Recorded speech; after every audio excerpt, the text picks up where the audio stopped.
How many of you have seen something like this before?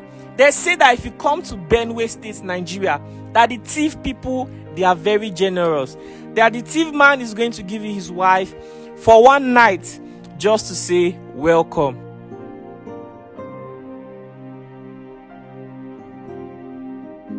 In Benue, they give their wives to their guests.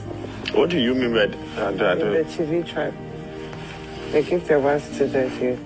Is it TV or TV? Benita is under fire for saying that thief men give their wives to visitors for entertainment. I have traveled all the way from Abuja to Benue State to see for myself if this culture is really existing. I am determined to visit at least 10 families if this is really their culture. And if it is their culture, it means they are really, really generous. Because how can a man give out his own wife to a stranger? Sir, there's a narrative about the thief people of Benue State that if you come visit the family, that the husband is going to give you their wife for a night. How true is that narrative? It's a lie, but you're also just visiting Benue, right? Yes. So I don't know if you can try visiting your family and then you have your personal experience. That's actually my purpose of coming. I want to visit like 10 families so that I can enjoy their culture, you know. I hear that people are really nice, that if somebody come, people used to say, oh, me, I'm very busy, let my wife spend time with you. So me, I came to ask you why. Maybe I was expecting you to come and knock on my door in the night and say, hope you are not lonely, let my wife take care of you. Are you for real? That's what I'm here, Who sir. told you about that? Well, it's everywhere. People are saying it everywhere. Seriously, or just have your seat You and know, I'm make a yourself tourist. comfortable. Oh, really? Yes, Thank I'm you so coming much. back. I'm Thank coming you. back. I'll bring that for you. Don't Wow. worry. My God, so this is real. So I see I'll be visiting Benue State very often. I mean, this is how beautiful that girl is. I'm going to spread that message. But don't come to my house because you might not live to tell the story, but we really need you to tell the story. So I said it's a lie, and I think it's about time we debunked these lies. Stereotypes exist about people. People say a lot of things about tribes in Nigeria, and if you dig into it, you also find that, these are lies. In our case, what is very interesting is that thief people value, their females so much and so high, and you wonder how such a people will, just for fun, exchange their wives or daughters, for the pleasure of a visitor and things like that. This is an advert. Please watch it till the end, because this is how we're able to sponsor some of our trips. 1xBet is offering champion seasons, and they are going to be up to 2,000 winners. Some of you are going to get up to $5,000 bonus. All you have to do is use my promo code UDU, UDU, and you're able to get 300% bonus on your fixed deposits. Bet on Champions League with at least 2,995 naira for you to get promotional offers. All you have to do is to check the comment section right now, click that link and go to the offer page, and don't forget to press take part. I say they value their females so much because from culture, from ancient times, the thief people hold the highest form of confession of innocence, about the woman. For instance, if you have to swear to anything, one of the most sacred oaths that a thief man could take is to say that he has not deflowered anyone's daughter, he has not slept with anyone's wife, he has not spoilt anyone's farm, like either by witchcraft or something like that. So people who swear by their women in this manner, would go, into the practice of, offering their wives, to visitors. It sounds really strange. I think one other easy way to know about people, even from prehistorical times, is to look into, those researches that were done by, Westerners, anthropologists, historians that lived in thief society, who had no reason to lie against the thief people or to document certain practices that were, that are rather in favor of the thief people. If you look at the National Archives in Kaduna and check all the things that were documented by the British, about the thief people, you will not find something like this, in such records. Even from thief songs and folklores of old, which should tell about things like this that were happening at the time people had not started writing or, knowing about stuff like this. You would not find anything like that. The thief people would naturally exchange a sister with another person's sister when they want to marry. There was nothing like paying bride price in terms of, monetary things or items like, goats and cows.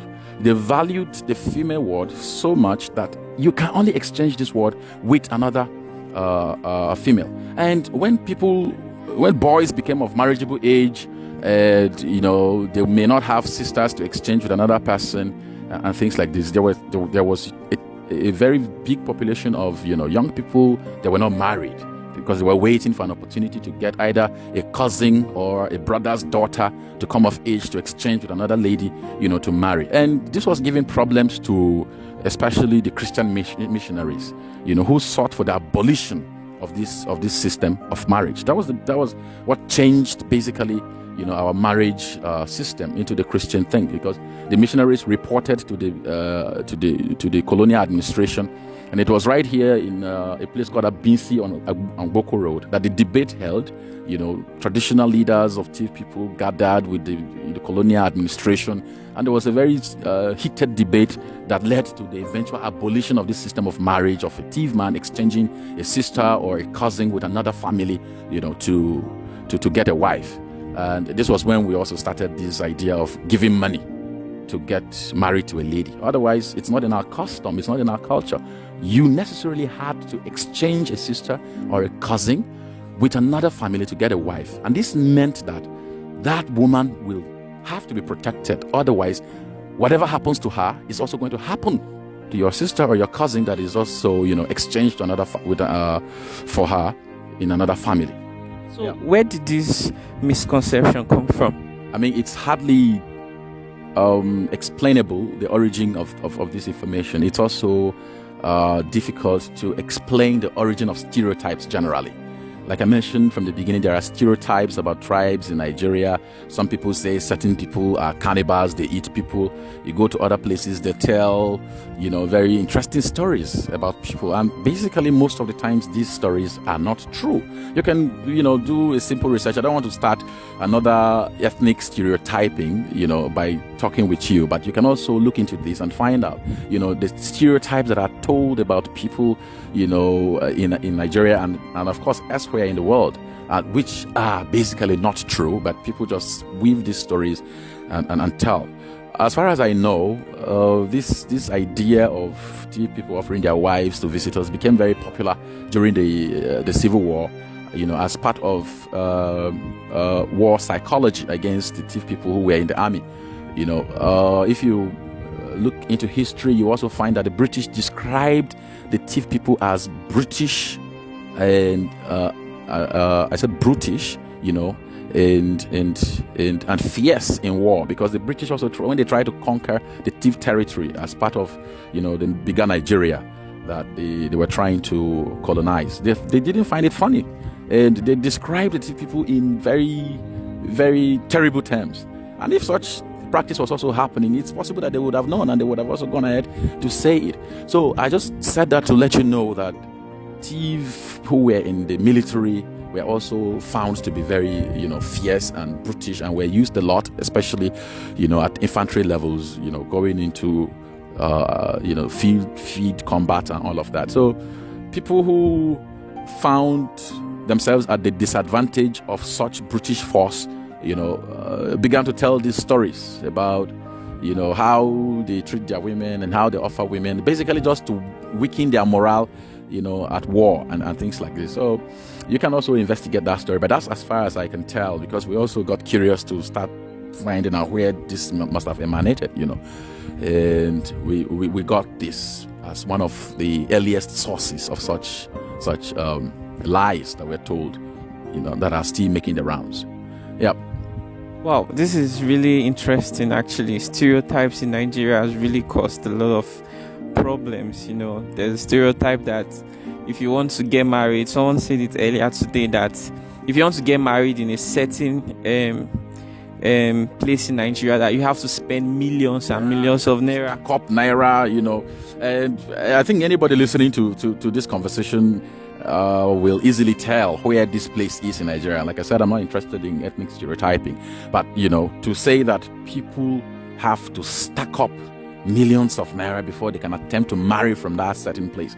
Meanwhile, there are poor people living in that place, and they've continued to give birth to these children that other people are going there to go and marry. So how is it possible that those people are able to marry and produce, children that you have to come and marry, and you think you must bring millions as part of the demands from such a family? I challenge people who say these things to come up with, verifiable evidence, not just to say that it happens, or I heard that it happens, or it's still happening. It must have been documented. And I mentioned the National Archives and researches going on all over, from the European people who were the early anthropologists studying thief people to other people who have studied, thief society, to look into that and tell us where it's happening. And people can also tell us their own personal experience. I want to even make reference to the source of the recent, narrative, the recent uproar about this narrative, which is Venita. I understand that at some point she was married to a thief man. So, is it possible that she was offered to a visitor, by her husband? Maybe that arrangement was discussed, and perhaps it could be the reason why she divorced the man. Let's know if she has this personal experience to share with Nigerians and other people who are interested in this subject. Otherwise, it's unfounded, and it's really the responsibility of whoever that is alleging, to prove that this is true. Thank you. What's your name, sir? Shadrach. My name is Shadrach Taylor Kuma. I'm a lecturer with Theatre Arts Department, Benue State University, and I'm particularly interested in, cultural studies. So I do cultural performance research, and I also research cultural platforms like festivals as an avenue for social cohesion and cultural understanding. So you can see that this connection also makes me very interested in knowing cultures, knowing people, and knowing how we can use performances to foster, integration and cultural understanding and social cohesion. That's my background, basically. Wow, interesting. Nice to meet you, sir. So this is to conclude that such practice, such narrative is only just a misinformation and a misrepresentation of the thief people of Benue State. If you come here hoping to visit the family and hoping that the man is definitely going to knock on your door in the middle of the night to say, here you go, you can have my wife, just be free and enjoy yourself, that is something that is not going on here, and you're never going to experience that. So guys, let's avoid spreading rumors and let's do the right thing. Books are everywhere. There are institutions that are available all over Nigeria where you can go study this. There are archives, with information about the past. People have documented this. So if you want to spread something, think twice, because this is really not helping the people of Benue State. Hi guys, thanks for watching this video. So we traveled all the way from Abuja to come to Benue State to investigate if this narrative of Benue's men giving out their wife to visitors for the sake of entertainment purpose is really true, and we just discovered that it is clearly a myth. It doesn't exist. This is clearly a misconception that has been spreading from mouth to mouth. It's clearly a rumor.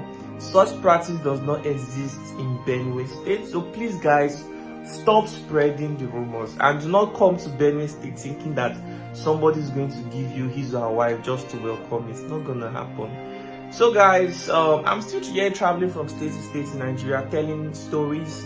If you have a story you want me to cover, send me an email at luckyudodavid@gmail.com. If you want to learn how to make videos like me, go to www.luckyudoacademy.com. I have some courses there that is going to interest you, and soon enough you learn how to start making videos just like me. Thanks for watching this video. Let's say bye to our viewers. Bye bye.